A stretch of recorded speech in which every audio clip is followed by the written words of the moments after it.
नमस्कार. साधा शिरा तर सगळेच करतात, पण असा आंब्याचा चवीचा मँगो शिरा तुम्ही खाल्लात का? फक्त काही मिनिटात तयार होणारी ही रेसिपी शेवटपर्यंत नक्की बघा. तर चला करूया या मँगो शिऱ्याच्या रेसिपीला सुरुवात. आता मी शिऱ्यासाठी इथं 2 आंबे घेतलेले आहेत. आपण आता त्याचे गर काढून घेऊया.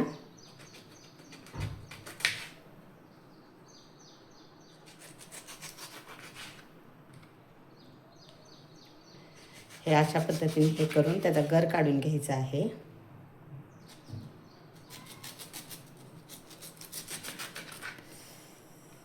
आणि हा गर मिक्सरमधनं बारीक करून घ्यायचा आहे.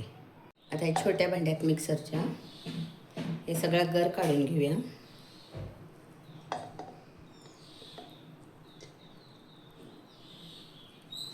या पद्धतीनं असं सगळं गर काढून घ्यायचं आहे.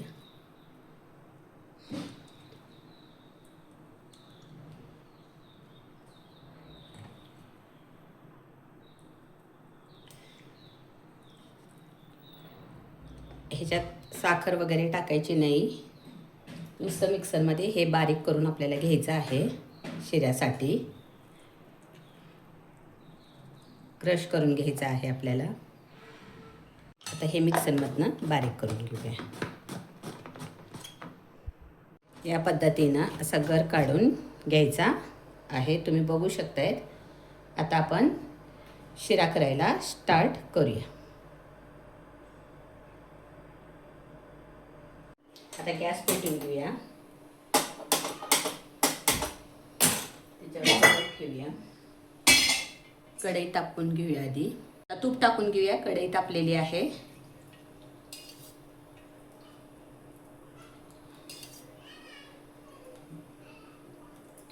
आता त्याच्यामध्ये काजू तळून घेऊया.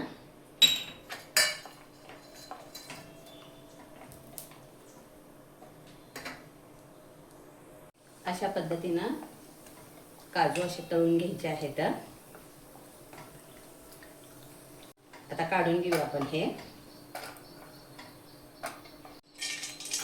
आता बदाम टाकून घेऊया. तर अशा पद्धतीनं बदाम पण तळून घ्यायचे आहेत मँगो शिऱ्यासाठी. बदाम पण तळलेले आहेत. काढून घेऊया.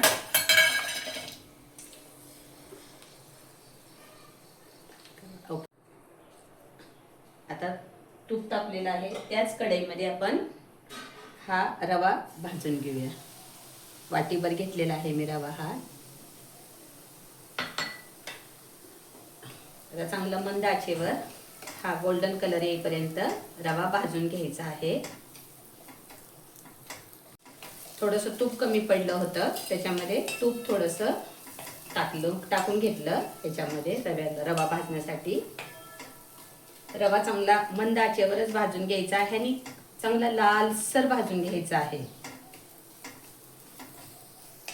शकताय तिकडे रवा भाजत आहे आणि रवा भाजेपर्यंत मी दुसऱ्या शेगडीवर थोडंसं पाणी आणि थोडंसं दूध गरम करून घेते. इकडे बघू शकताय रवा चांगला लाल झालेला आहे. आता त्याच्यामध्ये आपण ते दूध आणि पाणी मिक्स केलेलं टाकून घेऊया. त्याच्यामध्ये रवा पण छान गोल्डन कलर आलेला आहे. या पद्धतीने हे सगळं हे करायचं आहे, टाकायचं आहे.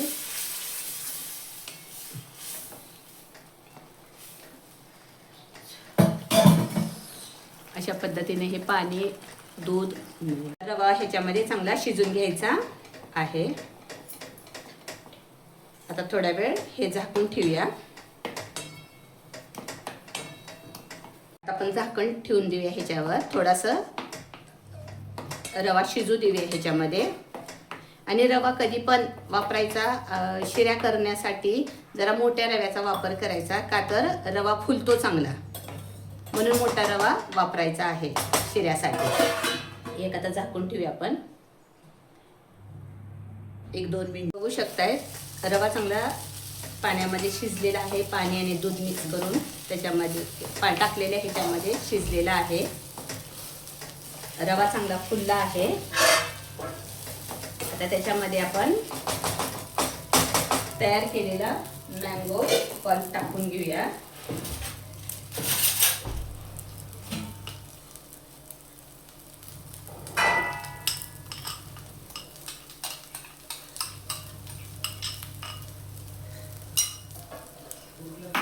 हे चांगलं मिक्स करून घेऊया. अशा पद्धतीने हा मँगो शिरा करायचा आहे.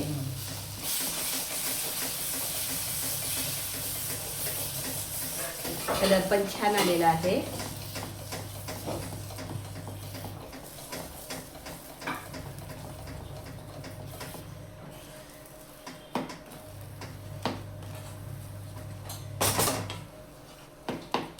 आणि मँगो शिऱ्यासाठी रवा पण चांगला लालसर गोल्डन कलर येईपर्यंत भाजायचा आहे, तर शिरा चांगला टेस्टी लागतो. पांढरा रवा ठेवला तर तो टेस्टी लागत नाही. आता थोडंसं ह्याच्यामध्ये तूप टाकून घेऊया.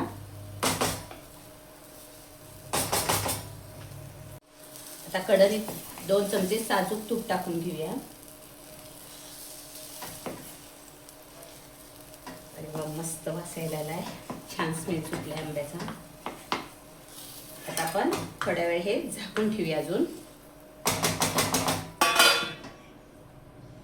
1-2 वाफ आणायची आहे. आता आपण ह्याच्यामध्ये साखर टाकून घेऊया. साखरेचा वापर कमी जास्त तुमच्यानुसार करू शकतायत. आंबा जर गोड असेल तर कमी साखरेचा वापर करायचा आहे.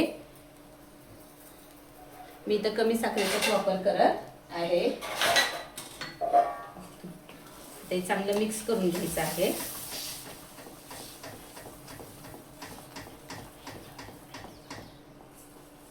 आता हे पातळ तुम्हाला दिसत आहे. हे साखर टाकल्यावर हे मिश्रण जरा तुम्हाला पातळ दिसत आहे, पण एकसारखं हलवत आल्यावर 2-3 मिनिटांनी ते ऑटोमॅटिकली घट्ट होत राहते. ते चांगले एकसारखं मिक्स करून घेऊया. 1-2 मिनिटात ते मिश्रण घट्ट होऊ लागते.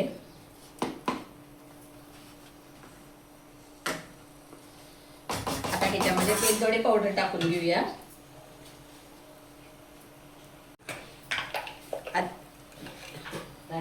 वेलदोडे पावडर टाकलेली आहे. लई पण वेलदोडे पावडरचा वापर करायचा नाही, थोडासाच करायचा, कारण आपण मँगो फ्लेवरचा शिरा केलेला आहे. 1-2 मिनिटं झाकून ठेवूया. आता आपण तुम्ही बघू शकताय शिरा घट्ट झालेला आहे. त्याच्यामध्ये आता आपण ड्रायफ्रुट्स तळलेले टाकून घेऊया, काजू आणि बदाम.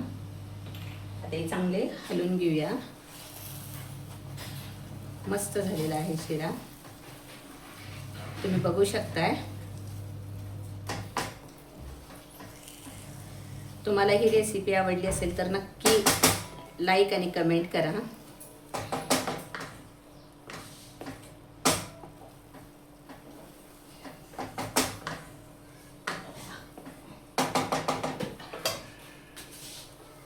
शिरा तयार झालेला आहे. आता आपण ह्याच्यावर पिस्ता टाकून घेऊया. आता गॅस बंद करूया. सिद्धनाथांसाठी खास बनवलेला हा मँगो शिऱ्याचा प्रसाद तयार झाला आहे. मनापासून केलेला हा नैवेद्य देवाला अर्पण करणार आहोत. तुम्हाला हा प्रसाद आवडला असेल तर व्हिडिओला लाईक करा. सिद्धनाथाच्या नावानं चांग भलं, आई जोगेश्वरीच्या नावानं चांग भलं. आणि अशा स्वादिष्ट आणि पारंपरिक रेसिपीसाठी चॅनलला सबस्क्राईब करायला विसरू नका. पुन्हा भेटूया अशाच नवीन व्हिडिओमध्ये. धन्यवाद.